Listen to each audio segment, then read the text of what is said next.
Kung nagtataka kayo kung bakit biglang nawalan tayo ng 128 toneladang ginto sa ating national reserves, ito po siguro ang eksplanasyon. Bumuo po ng isang special investigation team ang Hong Kong Anti-Money Laundering Office para imbestigahan ang di umano ay money laundering activities ng mga Marcos. Opo, ang pamilya ng Junior na ayaw hair follicle test dahil maraming nagdududa na siya ay bangag. Ang sangayon po sa Hong Kong Anti-Money Laundering, ito po ay may kinalaman doon sa mahigit $100 billion na money laundering activities involving no less than 350 tons of gold deposit. Mantakin nyo yan. At itong mga aktibidades na ito ay nangyari between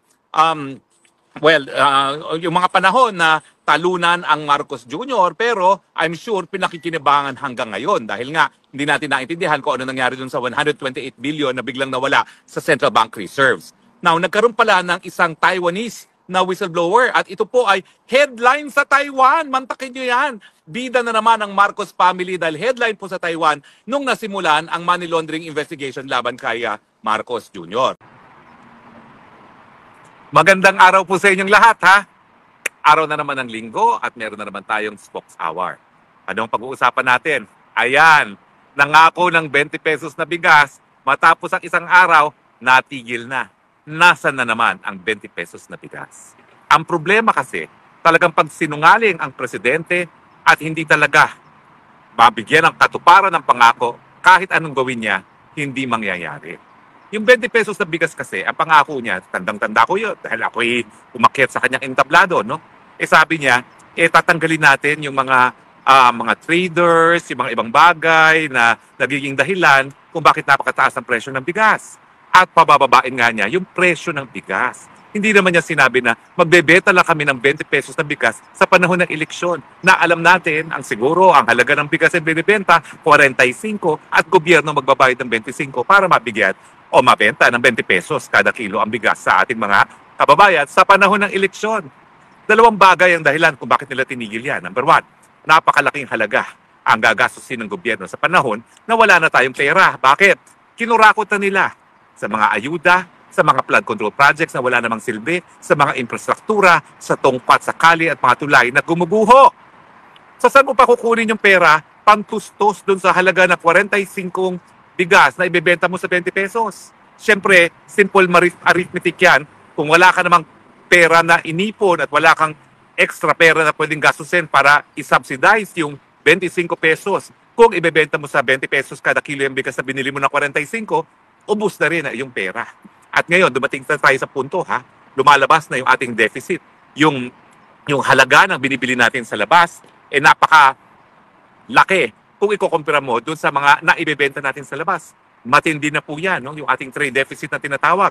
At siguro sa susunod na Spokes Hour, pag-usapan natin kung anong ibig sabihin yan na mas malaki yung linalabas nating halaga kaysa doon sa kinikita nating halaga.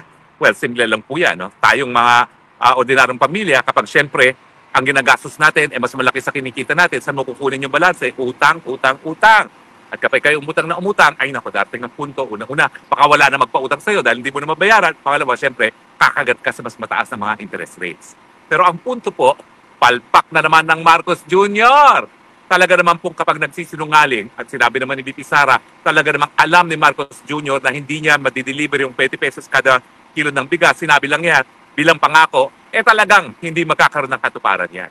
At siguro, ang nangyari nga dito, nandyan pa yung batas na hindi po pwedeng mag-vote buying, di ba?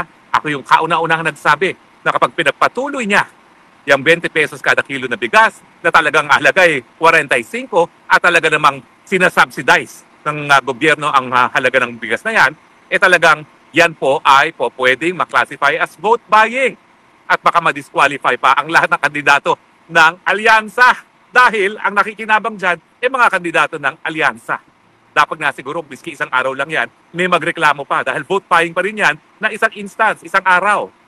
Hindi naman ibig sabihin na palibasa tinigil na wala na yung krimen. So ako, tinatawagan ko pansin ang legal ng PDP laban, maghain pa po kayo ng complaint laban sa vote buying, laban sa alyansa. Dahil yung isang araw na nagbenta sila ng subsidized rice, po ay vote buying pa rin. Dapat maparusahan ng matutunan ng leksyon.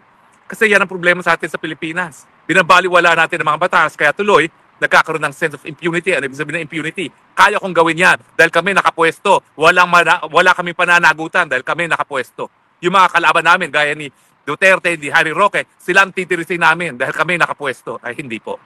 Ang batas po ay dapat ipatupad sa lahat ng lumalabag, hindi lang sa mga kalaban ng gobyerno, lalong-lalo na kung tanim kaso naman yan. Very briefly ha, yung tanim kaso nila kay Kong Pulong, palpak! Ano ba naman yan? Ang pinalabas naming video ni Maharlika, bangag na humihit-hit ng powdery white substance. Ang pinakita nilang video ni Kong Pulong, di umano, merong tatangkain na saktan. Pero hindi ko naman po nakita na talaga nasaktan yung tao. So, ano yan? Niwala pong kulong yan.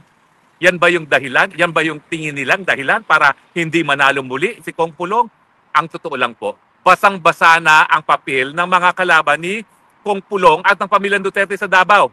Unang-una, mga walang utang na loob. Mantakin mo, tinalaga sa gobyerno ilang beses yung kanilang kamag-anak na tumatakbo ngayon labang kay Tatay Digong. Isang beses, miyembro ng gabinete. Pangalawang beses, miyembro ng isang constitutional commission. Mantakin nyo, matapos na bigyan ng 2 appointment, linabanan ang nag-appoint sa kanya ng 2 beses. Hindi ba walang utang na loob yan? Hindi lang walang utang na loob, walang yapa. And to think, hindi naman sila nakakatakot na pamilya dahil ang ama nila kilalang Burlesque King. O, wag niyong kakalimutan mga taga Davao ha. Yung Burlesque King, nakitang hubad-hubad na tumatakbo doon sa isang hotel dahil nahuli na kasawa ng babaeng kasama niya. At pinakulong pa yung permista. Anong ginawa ko? Dinala natin sa UN. Nagwagi po tayo. Sinabi na yung pagkakakulong kay Alexander Adonis ay labag sa karapatan ng malayang pamamahayag at dapat ang Pilipinas i-repeal na ang criminal libel law. Kaya nung ako'y nasa kabinete, kasama ko yung kalaban ni Tatay Digong ngayon, nako, hindi ako nakipagplastikan dyan. Gusto ko umpakan talaga. Minsan nga, linusob ko yan kasi kung nung ginagawa, linusob ko yan doon sa press briefing room. Buti na lang, pinigil ako dahil talaga sasakalin ko na siya, no? Tako talaga ni minsan, hindi ako naloko na yung pamilyang yan, kung ano ang puno sa ring ng bunga. Walang mabuting gagawin yan. Kaya kita mo ngayon, despite the fact na 2 beses siyang tinalaga sa pinakamataas na posisyon, linabanan pa rin si Tatay Digong. Anong klaseng tao yan? At yung babae, naku, yung babae, binigyan ng programa sa SMNI. Anong ginawa? Matapos na sumipsip para magkaroon na kung ano-anong Biyernes galing sa Mr. Tambaluslos, ayun, tinira yung istasyon na nagpasikat sa kanya. Talaga nga naman kung ano ang puno, yun din ang bunga. Wala rin utang na loob. Bakit makikilala ba siya kung hindi dahil sa SMNI, dun sa show ng SMNI? Hindi! Sino ba siya? Wala naman sila nun Wala na nga sila sa larangan ng politika Binuhay lang dahil tinalaga sila yung kapatid niya ni Presidente Duterte sa kapangyarihan muli. Kaya mga taga Davao, yan bang ihahalal nyo? Kahit ano pang pakita nilang mga video labang kay Kong Pulong, ganyan bang dugo ang gusto nyo mamuno sa inyong syudad? Naku, mahiya naman kayo sa inyong mga sarili kung ganyang tao ang ihahalal nyo bilang iyong alkalde at kongresista.